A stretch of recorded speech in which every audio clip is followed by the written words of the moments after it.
quiero compartir contigo una palabra y vamos a hablar precisamente del segundo elemento. El segundo elemento de lo que es la exhortación. Abre tu Biblia por favor en 1 Corintios 14:3. 1 Corintios capítulo 14 versículo 3. La palabra del Señor dice de esta manera, que estamos totalmente en vivo. Dice: pues el que profetiza habla a los hombres para edificar, exhortar y consolar. ¡Wow! El significado de exhortar en la Biblia incluye también conceptos mucho más amplios, conceptos tales como enseñar, corregir, consolar, apelar, inspirar, etc.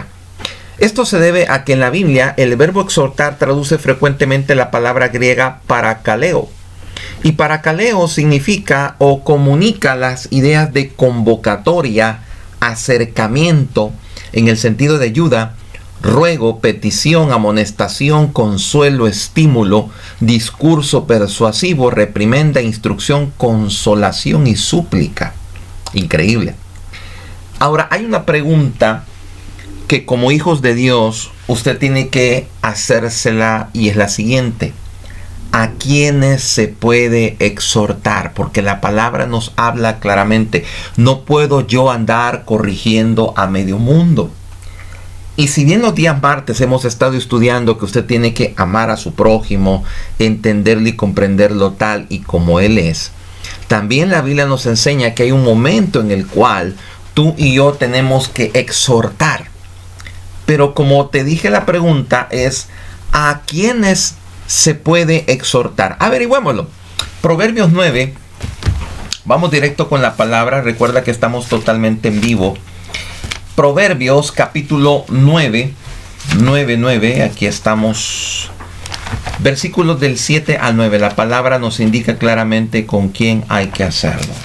Aquí ya llegamos. Dice: el que corrige al escarnecedor se acarrea afrenta. El que reprende al impío se atrae mancha. Tú no puedes corregir a aquella persona que se conoce como escarnecedor. ¿Quién es el escarnecedor? El que se burla, el que no toma las cosas en serio, el que le encanta jugar, el que no tiene una relación. La Biblia dice que al escarnecedor, si yo lo corrijo, me acarreo afrenta. Que si yo reprendo al impío, ¿quién es el impío? El que no cree. El que solamente está o va donde Dios porque necesita callar su alma, pero fe en Él no hay. Entonces yo no tengo por qué corregirlo. No reprendas al escarnecedor, dice el versículo 8, para que no te aborrezca. En otras palabras, para que no le caigas mal o creas odio en la persona. Y sigue diciendo: corrige al sabio y te amará. Dios te va a indicar que una persona que tiene hambre y sed de justicia, la palabra, va a recibir claramente la corrección. Tú no vas a corregir para ofender, tú no vas a corregir para dañar, no, al contrario. Tú vas a utilizar palabras de amor y cuando la persona te escucha, te va a agradecer y te va a decir: wow, le agradezco por el tiempo que usted se ha tomado para corregirme. Versículo 9 dice: da al sabio y será más sabio. Enseña al justo y aumentará su saber. Hay personas que dicen: pastor, si estoy haciendo algo mal, corríjame o ayúdeme o dígame, porque las personas que necesitan corrección la van a recibir. No se van a poner a la defensiva, no se van a poner con aquella situación de decir: wow, o sea, híjole, mire lo que me dice. No, al contrario. Van a reconocer que hay algo que lo están haciendo mal y lo van a corregir. Van a decir: le agradezco porque ahora sé en que estoy fallando y puedo arreglar mi vida. No es que todos seamos, nadie lo es, nadie es perfecto. Pero siempre necesitamos a alguien que nos diga de buena manera cómo exhortar o cambiar algo. Ahora, quiero decirte que existen principios para una exhortación bíblica. Principios para una exhortación bíblica. Primero, debe quedar claro que la base de la exhortación debe ser siempre la palabra de Dios. Los creyentes deben exhortarse unos a otros a través de los principios bíblicos. Tú no puedes corregir a nadie si tú no estás haciendo un principio bíblico. Por ejemplo, y te pongo casos, estos son ejemplos. Hay personas, por ejemplo, que dicen que hagan tal cosa, pero ellos no lo están haciendo. No tienes ni la facultad ni el respaldo para hacerlo. Si tú, por ejemplo, le dices a alguien, lee la Biblia, pero tú no la lees, no tienes respaldo para exhortar. Si tú le dices a alguien, ore, pero tú no oras, no tienes respaldo para hacerlo. Si tú dices, congréguese y no te congregas, no tienes respaldo para hacerlo. Tú dices, dele al Señor la parte que le corresponde, pero a ti te cuesta dar, no tienes el respaldo para hacerlo. Predica la palabra, pero tú no predicas. No tienes el respaldo para hacerlo.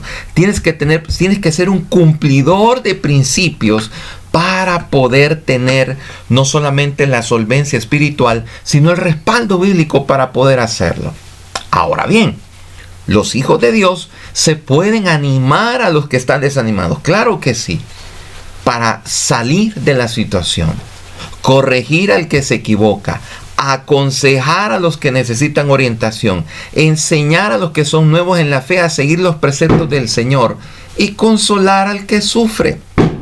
Todo tiene que ir en pos, no de una situación en el decirle, no, mire, sí, le entiendo su situación, pero usted va a salir adelante.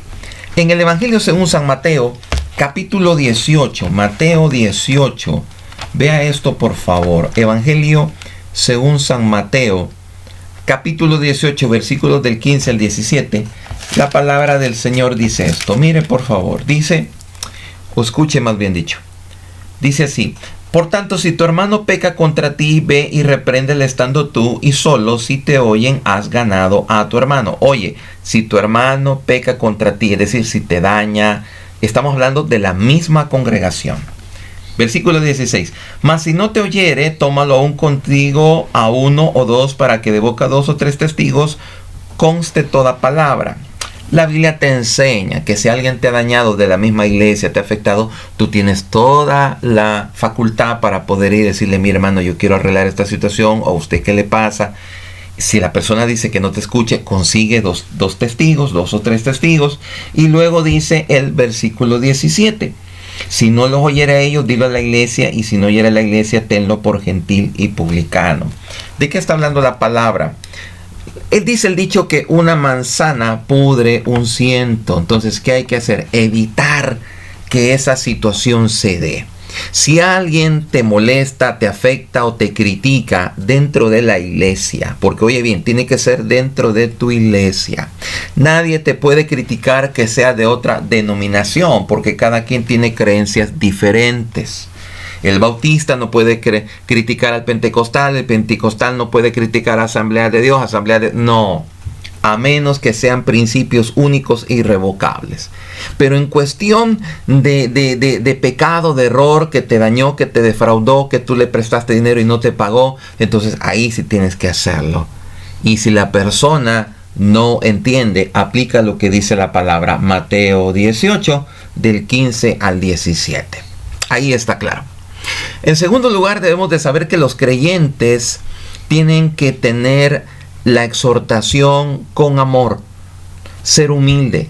La sabiduría son cualidades indispensables. Incluso en cierto sentido, el término griego que se traduce por el verbo exhortar implica también la condición que uno se esfuerza por satisfacer de manera humilde y sin orgullo. En pocas palabras, tú te pones en los zapatos de la persona, la comprendes, la entiendes, pero le ayudas a salir de esa situación. La exhortación motiva a corregir el rumbo, porque tú tienes que salir de la situación en la cual has salido. Especialmente cuando el significado de exhortación tiene más que ver con reprender o corregir a alguien. Algunas personas parecen no entender lo que es realmente la exhortación.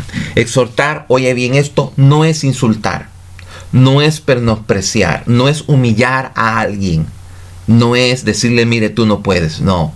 Incluso cuando una persona se equivoca, la exhortación se muestra como una petición ferviente y amorosa para que esa persona corrija el rumbo. En 2 de Timoteo capítulo 4 versículo 2, y voy finalizando. 2 de Timoteo capítulo 4 versículo 2. Ya llego por ahí. aquí estamos, dice la palabra, para que prediques la palabra, que instes a tiempo y fuera de tiempo, redarguye, reprende, exhorta con paciencia y doctrina. Recuerda que la doctrina del Señor es la doctrina del amor. Ok. ¿Qué pasa cuando uno de pastor ve alguna situación que no es correcta? Bueno, quiero decirte que si tú eres pastor, eres líder, eres una persona que está a cargo de otros, es tu responsabilidad exhortar. Según la Biblia, las personas que han sido llamadas al ministerio de liderazgo de la Iglesia del Señor también tienen una mayor responsabilidad de exhortar a los demás miembros de las comunidades locales, es decir, de tu iglesia. En el libro de los Hechos de los Apóstoles también leemos que los que han sido llamados a la dirección de la iglesia deben cuidar no solo de sí mismos, sino de todo el rebaño sobre el que el Espíritu Santo les ha puesto como obispos. Si tú puedes corregir a alguien que tú sabes que en base a la palabra está mal, hazlo. No te escucha, ora por él. Bendícelo, pero no guardes rencor contra nadie ni los menosprecies. Ciertamente la exhortación hace este cuidado que los líderes deben tener al pastorear la iglesia de Dios, pero Santiago nos advierte también de que todos los que enseñan y los que estamos en una posición debemos de exhortar de la manera correcta y juzgar las cosas como tienen que ser. Recuerda que el juicio tú tienes que tener elementos para poder hacerlo. Tú no puedes juzgar a alguien solo por una voz. Tú tienes que tener a las dos personas interesadas, a las dos personas que están en el ruedo para poder emitir una opinión. Nunca te dejes ir solamente por la opinión de uno. Tienes que escuchar a ambas personas. Y siempre le hemos dicho, si Salomón solo se deja llevar por lo que dijo una mujer, hubieran partido el niño. Pero Salomón, con la sabiduría que nos enseña, dice que tienen que estar los dos involucrados y escuchar a ambos y entonces sacar una versión. Esta mañana he querido solamente hablarte a grandes rasgos lo que es el segundo elemento de la consolidación, que es exhortar. Y Dios nos manda a exhortar y hacer las cosas correctamente. Si tú estás haciendo algo que tú quieres corregir y tú dices, Señor, ayúdame, hoy es el momento para poder hacerlo. O si tú quieres ayudar a alguien, hoy es el momento también para hacerlo. Oramos a nuestro Padre Celestial y decimos, Padre nuestro que estás en los cielos, gracias te damos, Señor, por esta mañana. Gracias porque la exhortación es maravillosa, es grande, nos ayuda a crecer, a corregir, a ser personas de bien. En el nombre de Cristo Jesús nos entregamos en tus manos y declaramos, Padre Celestial, que tenemos oído perceptible, el corazón acepto y la mente abierta para escuchar cualquier corrección que se necesita. Te damos la gloria y la honra y te bendecimos, Padre, en tu nombre santo, bello y precioso. A ti sea la gloria, mi Rey. Amén. Amén.